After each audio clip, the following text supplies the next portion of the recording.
Good evening and welcome to World in Focus. Tonight, three stories that reveal the complex web of power, politics and pressure shaping our world. From Washington's push for transparency in the Epstein files to a royal first in Beijing and a deadly explosion that's shaken India's capital. And late in our deep dive, twin blasts in Delhi and Islamabad spark fresh accusations and fears of a regional flare-up. Let's begin with the top headlines of the day. In Washington, the push to expose one of America's darkest scandals is gathering new momentum. House Speaker Mike Johnson has announced that the House will vote next week on a bill requiring the Justice Department to release all files related to Jeffrey Epstein. The move comes earlier than expected after a rare bipartisan alliance, Republican Thomas Massie and Democrat Ro Khanna successfully forced the issue using an unusual procedural tool known as discharge petition. We believe the long national nightmare will be over tonight. It was completely and utterly foolish and pointless in the end, as we said all along.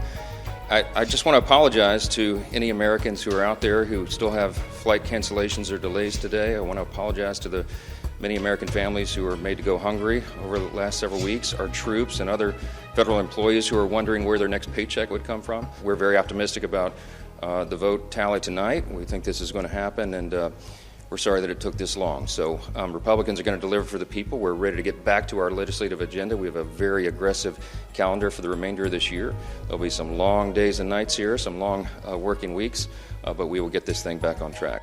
That means the bill must be brought to the floor, leaving Johnson little room to delay. Public pressure has been mounting for years to make Epstein's records fully accessible, to understand who may have been involved and how his criminal operations went undetected for so long. This upcoming vote could mark the most transparent, reckoning yet sleek scandal that continues to haunt both American politics and public trust in its institutions.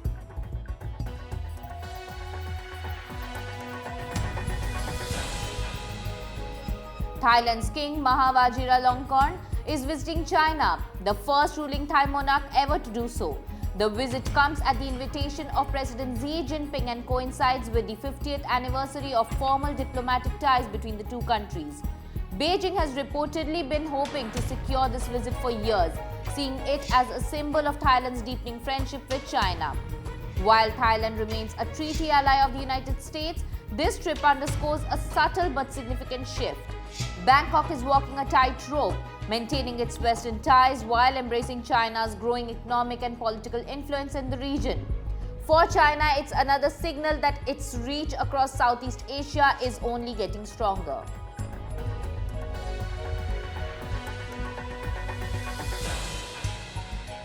In India, a deadly car explosion in the heart of New Delhi has officially been classified as terror attack.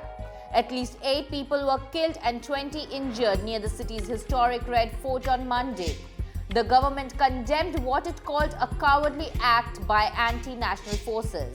Prime Minister Narendra Modi said authorities are determined to uncover the conspiracy behind the blast, even as no group has yet claimed responsibility and no arrests have been made.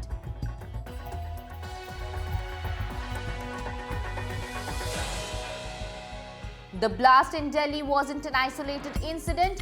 Just a day later, a similar explosion rocked Pakistan's capital Islamabad, raising fears of a renewed wave of cross-border tension between the two nuclear-armed neighbors. Today in our World in Focus deep dive, we look at the aftermath of the twin attacks and how India and Pakistan are responding. The first explosion struck Delhi on Monday evening near the Red Fort metro station. Investigators say a slow-moving car stopped at a traffic light when it suddenly detonated, killing at least 13 people and injuring more than 20 others. Police have invoked India's primary counter-terrorism law, the UAPA, and detained the vehicle's previous owner, but so far no organization has claimed responsibility. Prime Minister Modi, speaking during a visit to Bhutan, vowed that the conspirators behind this will not be spared. Then, less than 24 hours later, a powerful suicide bombing targeted Islamabad district judicial complex. Pakistani authorities confirmed that at least 12 people were killed and more than 30 injured. A splinter group of the Pakistan Taliban initially claimed responsibility, but the main organization quickly denied involvement. Pakistani Prime Minister Shehbaz Sharif wasted no time blaming what he called Indian proxies for the attack. Even without providing evidence, he accused India of waging state terrorism in the region. India, meanwhile, has firmly rejected those accusations as baseless and unfounded. Analysts say both capitals are responding in line with domestic pressures. Pakistan's government, already facing criticism over a controversial constitutional amendment seen as expanding military power, is accused of deflecting attention. India, on the other hand, is treading carefully.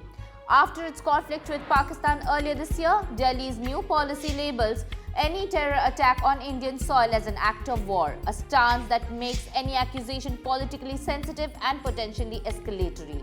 Experts like Michael Kugelman from the Wilson Center note that neither country wants to trigger another military standoff. He says the blasts highlight just how fragile regional security has become, not only between India and Pakistan but also involving Afghanistan, where Taliban-linked groups continue to operate near the border. For now, both nations are watching closely, with investigators in Delhi and Islamabad under pressure to produce answers fast. But the broader concern remains: if mistrust deepens, the fragile calm achieved after months of conflict could once again unravel. So that's all in World in Focus for today. Follow the Finance 360 for more.